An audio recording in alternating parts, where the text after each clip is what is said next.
I am about to tell you something that I have never told anyone. Not my mother, not my therapist, not even my closest friend. I cheated on my husband with his best friend. And the worst part, I told myself, it wasn't cheating. I need you to understand who Ryan is before you judge me. He is the kindest man I have ever known, patient, loyal, completely devoted to me. We have been together for 6 years.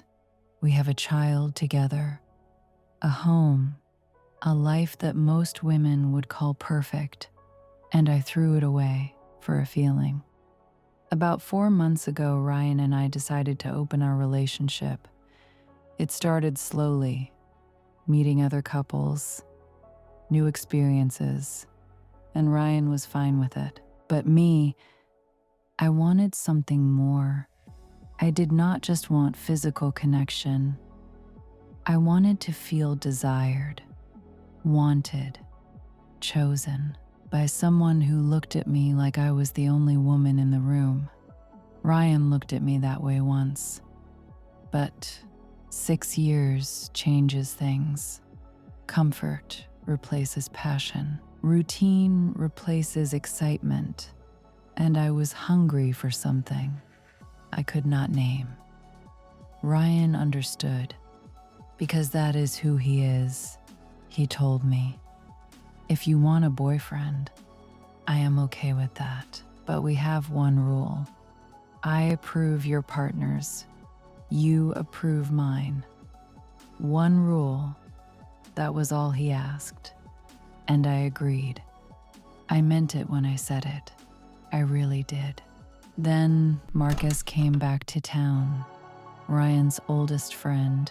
The kind of man who walks into a room and everyone notices.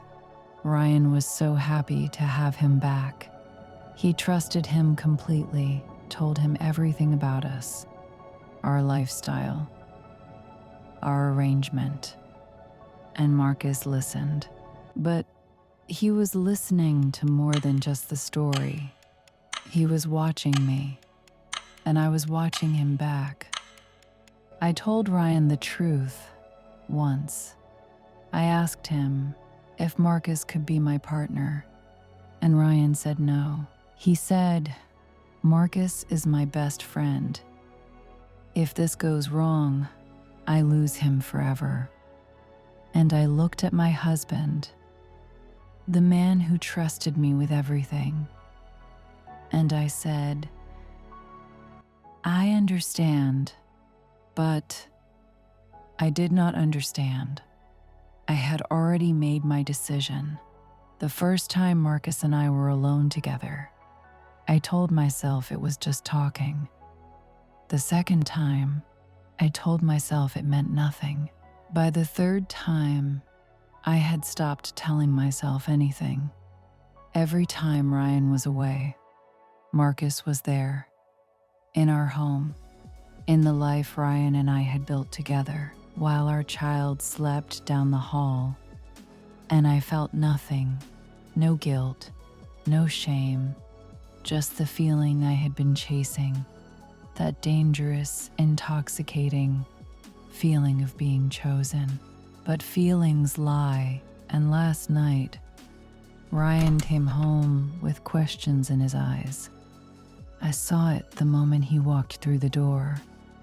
Something had shifted.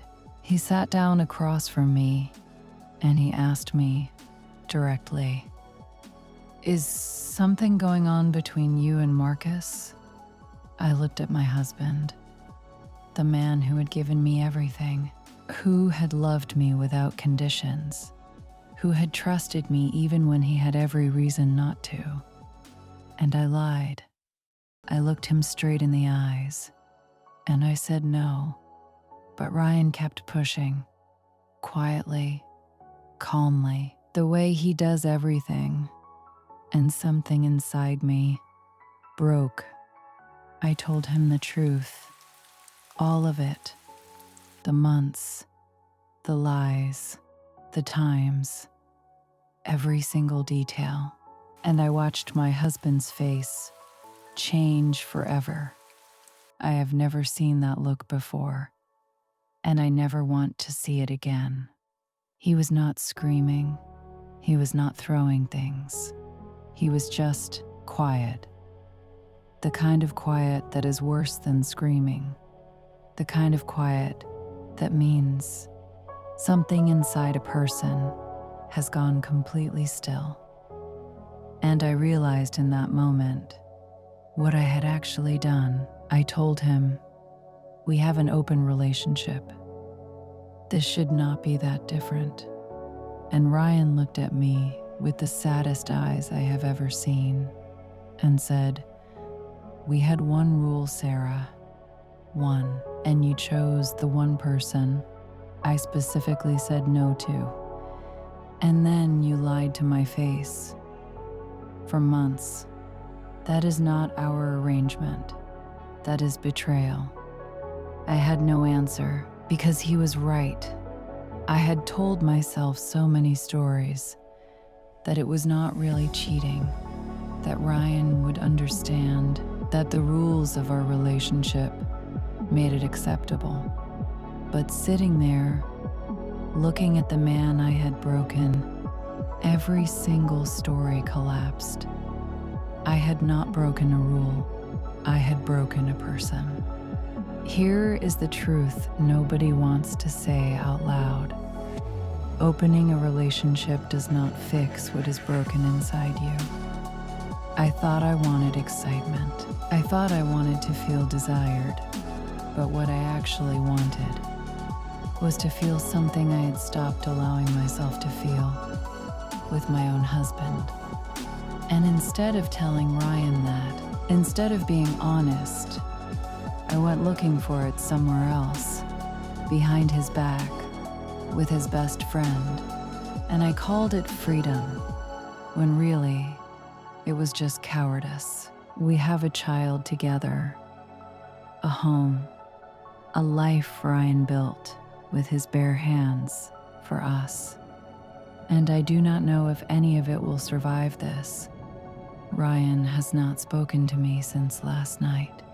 Marcus is gone, and I am sitting here alone, finally feeling everything I was trying so hard to chase. Except now, it feels nothing like I imagined. So I am asking you, not for sympathy, not for judgment, just for honesty.